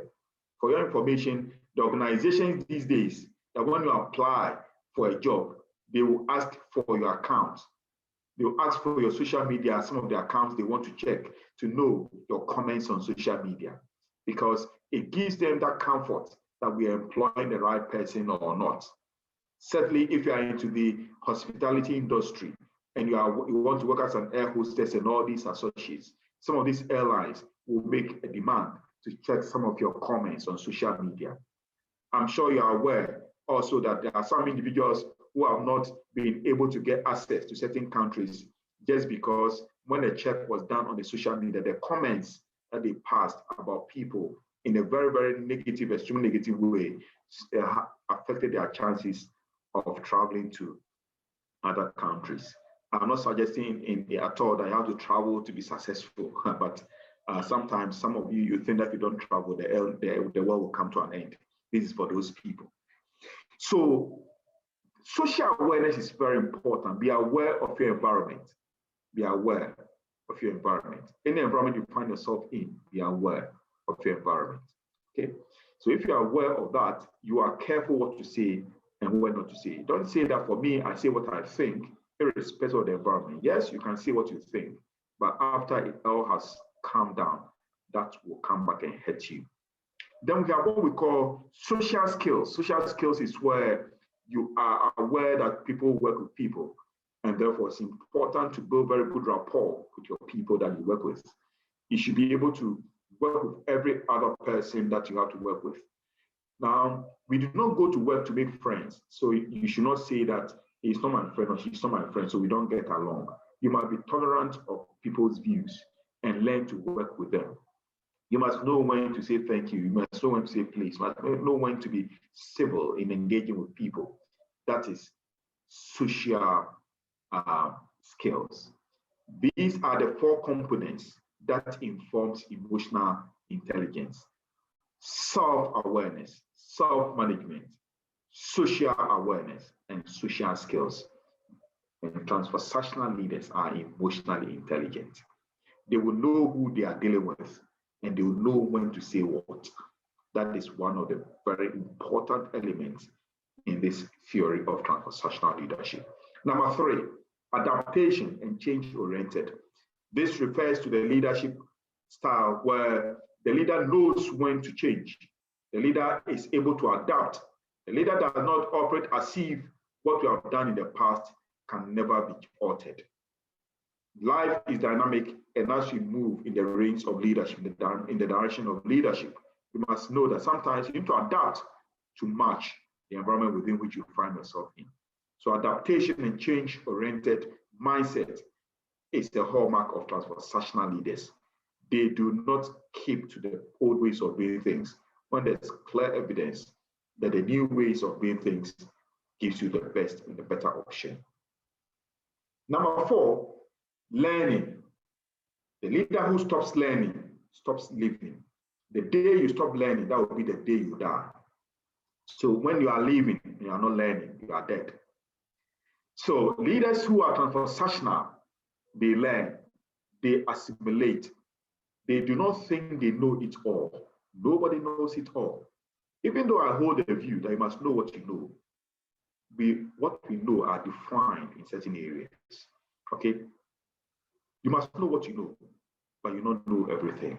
So when it comes to your terrain, you must be in charge of that terrain. But we must also be willing to learn, because there are new things that come up even in our new terrain. And then number 5, collective leadership. Transformational leaders are leaders who believe that together we go far. As individuals, we go as much as we can. But together we can achieve much. They share the view that being collectivist in their approach takes us very far. This is where we talk about the issue of group dynamics.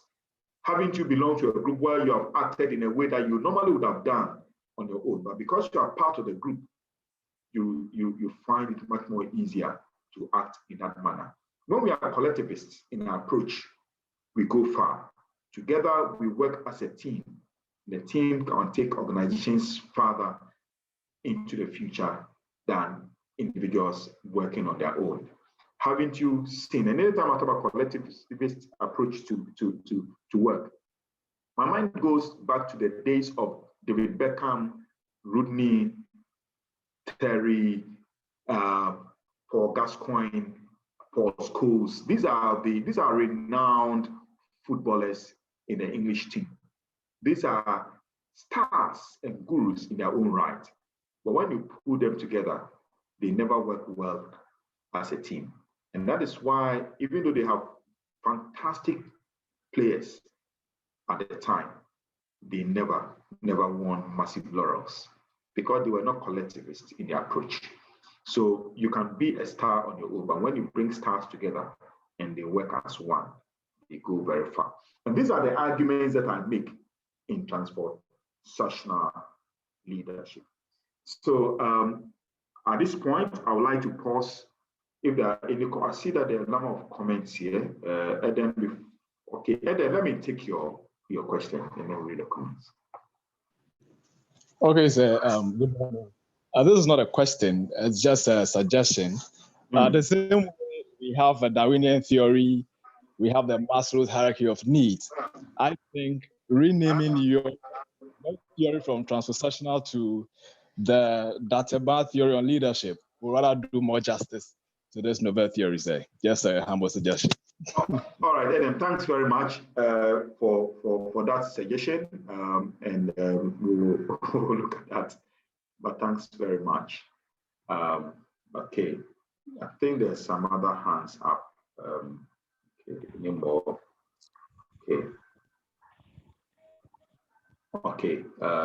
So there are quite a number of comments here. All right, so I see here, let's go.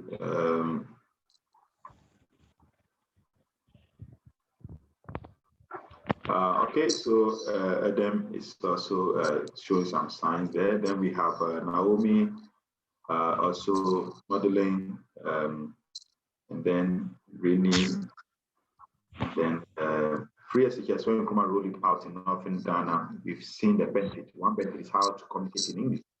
Most people from the North can speak English. When they are approached, just watch TV news or listen to radio. I agree to you very much that some of the very clever people we have are from the North. And talk about English, ex-President Mahama comes to mind. You see how he plays with the words. In a very calm way, you say it, very transformational. And we have always reinvent yourself, very true. The only constant thing is change. So these are comments from the class. Indeed, so free SHS has benefit. Okay, thanks very much. So we move on. We'll be wrapping up shortly. I don't know why this thing has. Sir, please, I have a question. Oh, okay. You can ask now. Sir, please, I didn't get the explanation for the transactional leadership, like what actually it means. Hey, who is asking this question? Sir, it's really, I know it's a combination of the two theories. So how would you explain it in a nutshell? Like maybe Okay, 2 lines to explain it. Okay, so who can explain that for us? Because I didn't write it. Who can try for us? Any office?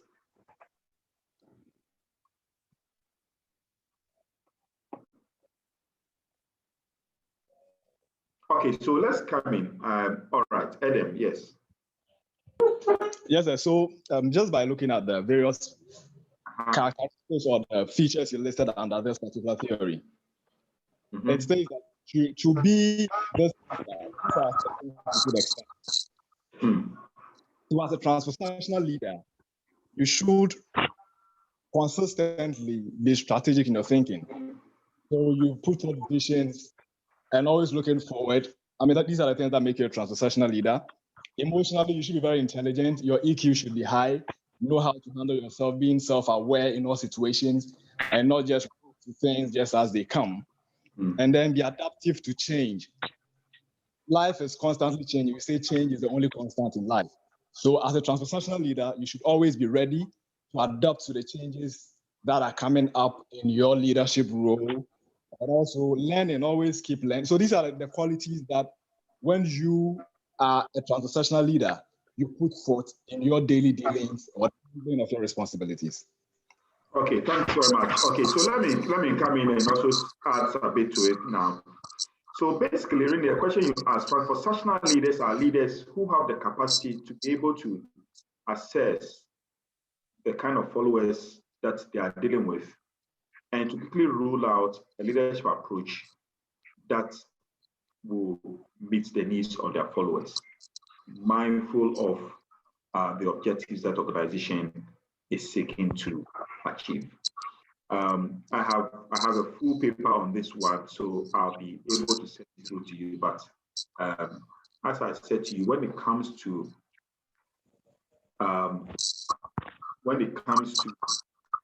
the issue of postgraduate studies, the understanding you get, you should be able to explain it in your own words. But in short, I make the case also that transactional leaders are very resilient. They are resilient leaders. They are people who are able to,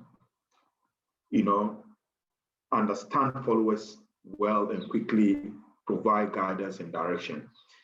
You know that I mentioned the point here that as a leader, you will not always be dealing with the same kind of followers. Followers will vary from one person to the other, but when are you going to be transformational? When are you going to be transactional? I made a case that transactional leadership is not a bad style of leadership. It gives benefits, but on short-term basis.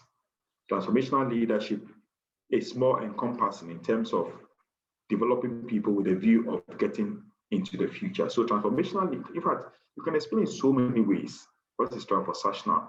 Transformational leadership, another thought that comes with transformational leaders are leaders who are able to assess. I think the fundamental thing is being able to know the followers you are dealing with and to be able to provide the kind of guidance and direction that they need towards achievement of their goals. If it is also a case of providing rewards as a basis for getting the outcome that you seek, they have the capacity to be able to do that. See, so it combines both transformational and transactional leadership. But again, I'll send through to you my resilient leadership paper for you to go through so that you really appreciate in detail what this is. And in fact, I've explained all these points in about the strategic thinking, emotional intelligence. You get a lot more meat also from that, and I think that will help you more. So really, I'll send it through to I think Andrew.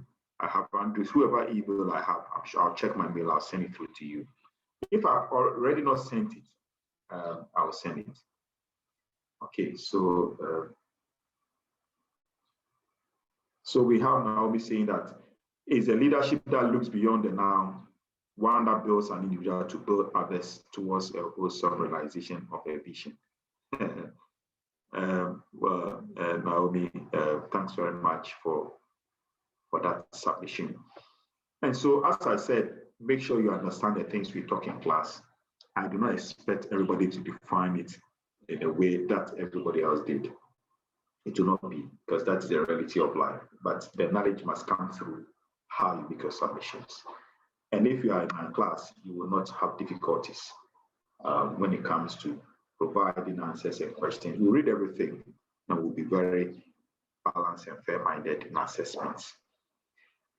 Okay, so there's another chart here. Let's quickly look at it and move on. Okay, thank you, sir.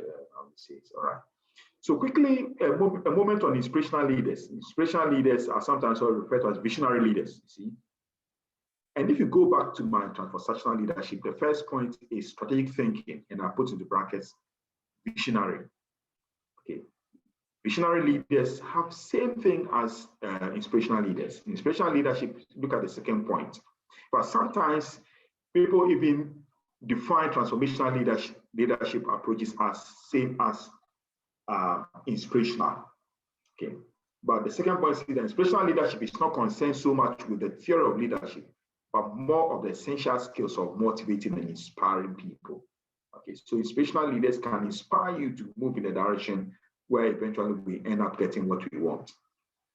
Inspirational leaders, you see, they provide vision, direction, inspiration, and they give the organization a sense of purpose. In fact, this lines up very much with aspects of the transformational leadership discussion we had.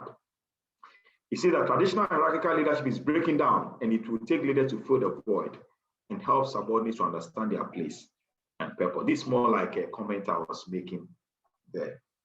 I didn't realize that time is quickly actually really running, but we'll move on. Now let's look at another leadership approach we call servant leadership. Servant leaders are also another kind of leaders we come across, and this is a theory by Robert Greenleaf. Servant leadership. He is of the view that persons who are natural servants and those who understand their servants first are more likely to meet the highest needs of others than the person who is leader first and later serves out of prompting of conscience or in conformity with normative expectations. What this basically means is that Robert Greenleaf is saying that there are some people who genuinely believe that they are servant leaders. They genuinely believe that they are servant leaders. And because they believe they are servant leaders, they approach the leadership dynamic with a heart of service. They actually believe that they have been put into the place to serve. Genuinely, they believe it. So in their leadership activities, you see them really rendering service to the people that they are supposed to lead. There are some also who pretend to be servants just because they expect that they are seen as servants, even though in their heart of hearts, they are not servant leaders. Okay, so you see some politicians that when it's getting to elections, you see them going over the villages, drinking all the dirty water.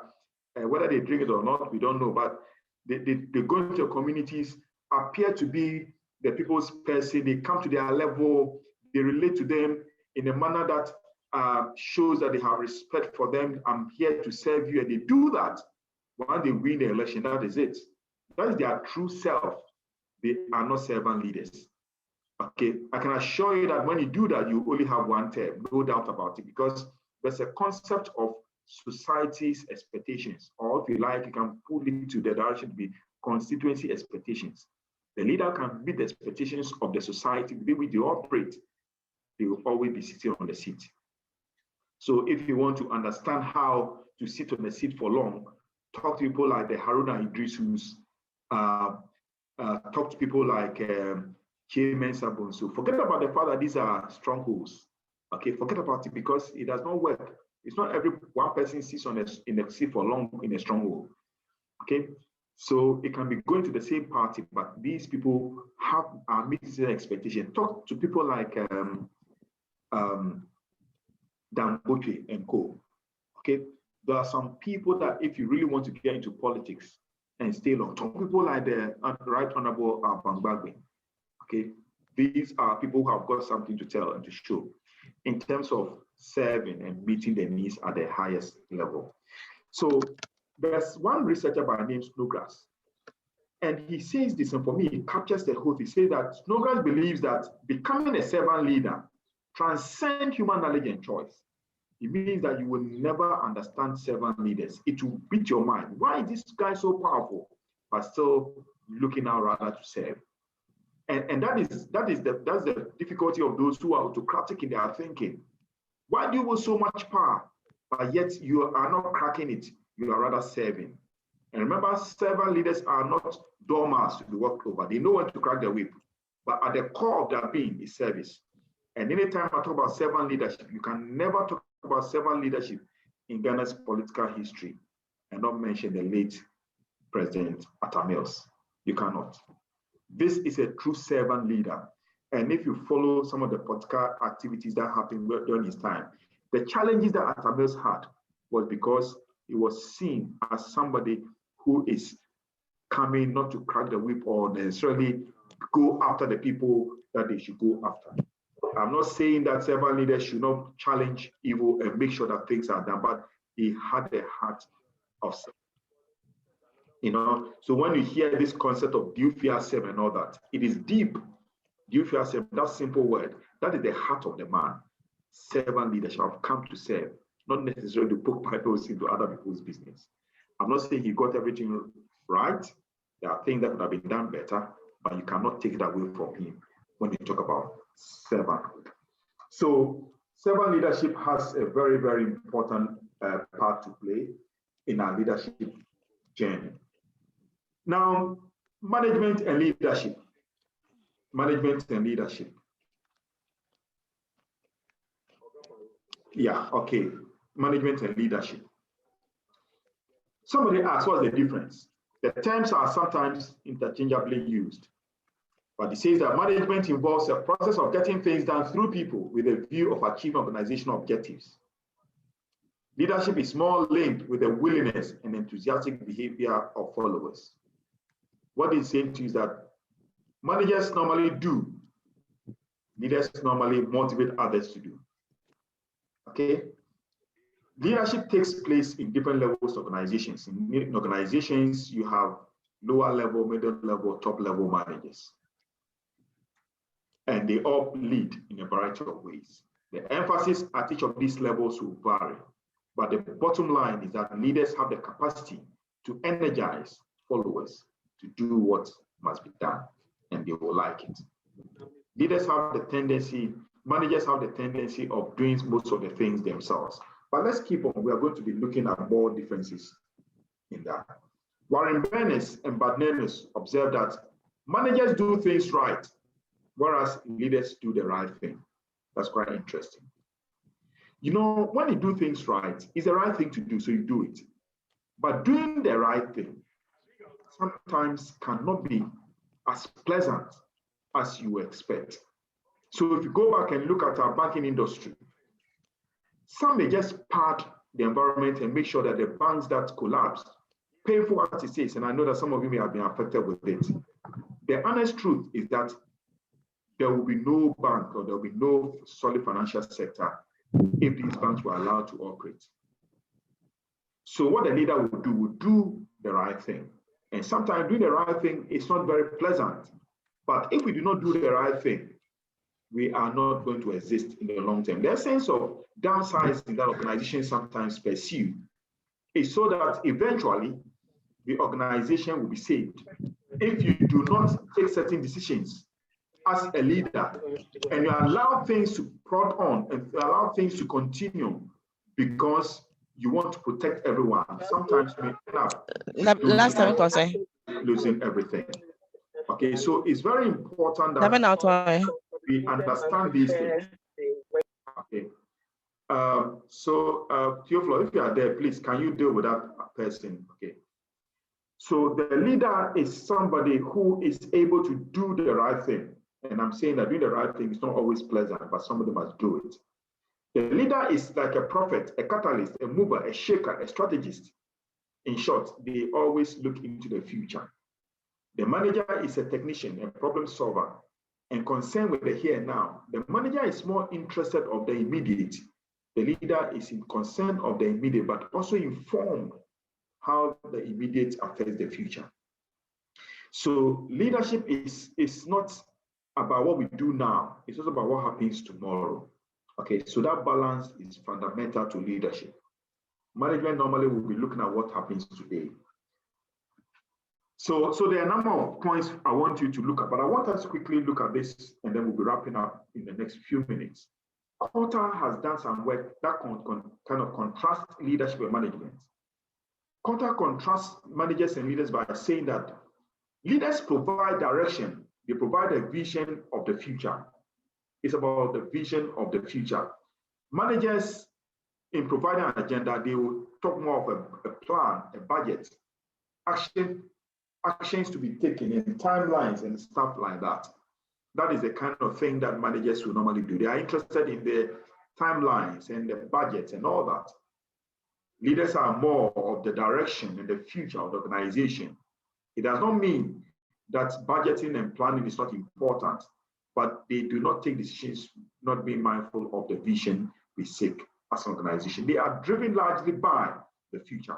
When we talk about developing people, leaders align people. They make sure that people are assigned jobs that are in line with their strengths and their capacities. They also communicate vision. You see, vision is core to leadership, and they influence teams to commit to the vision. Managers are in the habit of organizing staff and deciding on structure.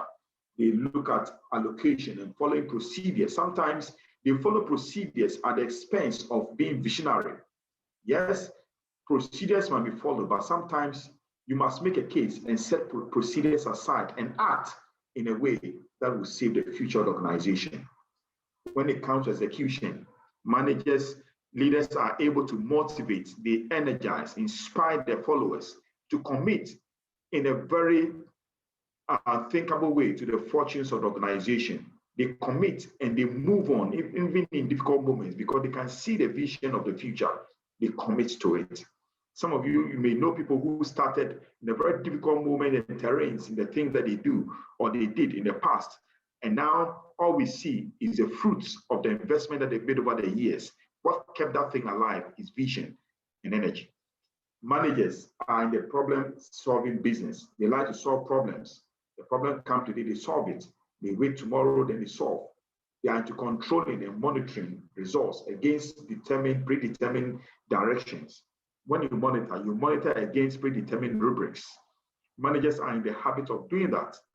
When it comes to outcomes, the leader is more dramatic. They can come up with a decision that nobody expected, but they have to. Management are more into predictability. You can predict management. You can almost conclude that this is going to be the outcome. You cannot do that with leaders. They are dramatic. They come up with novelty. They find ways of doing things that are difficult to do. That is leadership. Finally, data says this. The leader seeks the questions, whereas the manager seeks the answers. An individual can be a good manager and yet not be an effective leader. But it seems very unlikely that an individual can be a good leader without also being a good manager. In short, management is a subset of leadership. You can start as a manager, but end as a leader. What Gaither is saying to us is that it is very unlikely to see a leader who has never managed before. But when you see a manager, you will know that person is not leading, they're only managing. We need more leaders than managers. Management is a good name. We are asking of managerial leadership as the minimum, not management for the sake of managing. So on that note, I will bring the class to a close. If there's any dying question you want to ask, I'll be very happy to answer, and then we will end it all.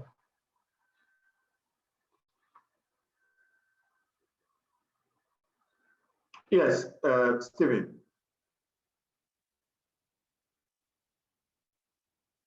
Stephen, I can see your hand up. Hello, sir. Please, can you hear me? Yes, I can. Yes, sir. My question is, imagine if you're a leader and the people around you, most of them are very negative and they are against you. Is it advisable to take them off? That's my question. Okay, well, if you're a leader, then presumably you have some influence. That is why you are supposed to lead. I will not be quick to conclude that the people around you are against you, but if indeed you have a cause, you have to confront them and find out from them why they are doing what they are doing. If indeed they are supposed to help you achieve your purpose. If you believe firmly that they are not for you, then they cannot work with you. I mean, why would you want to hang out with somebody who wants to destroy you?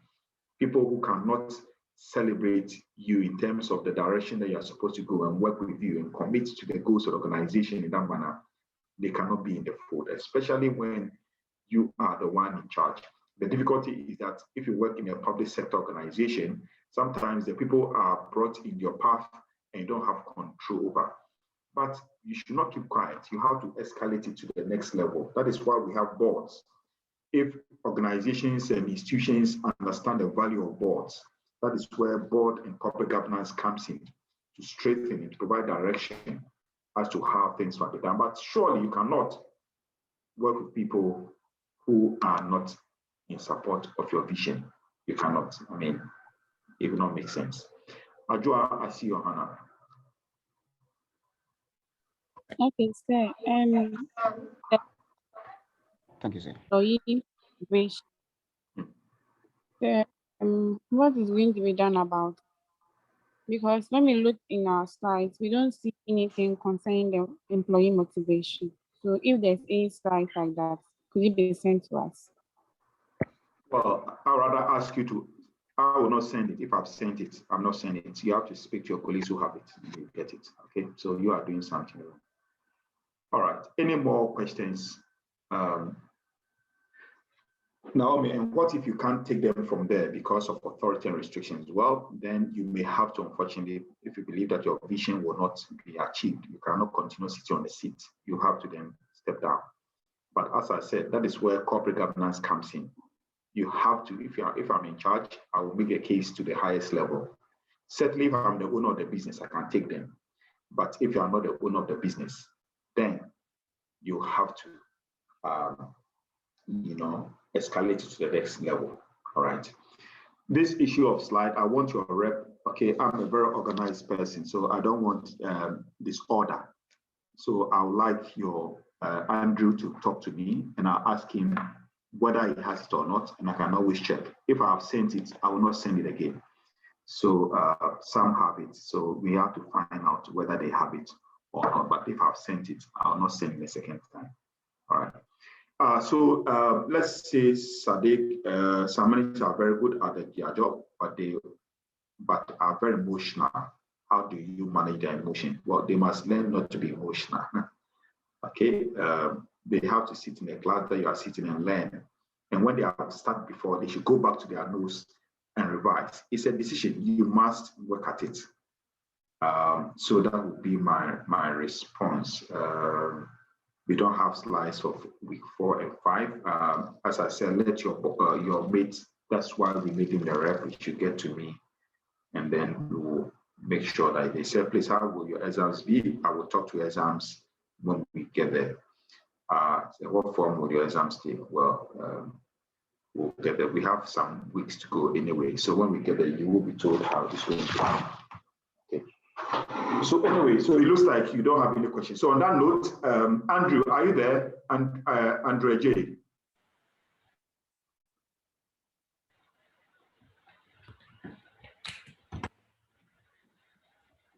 Andrea J is not here. Patrick J rather. Okay.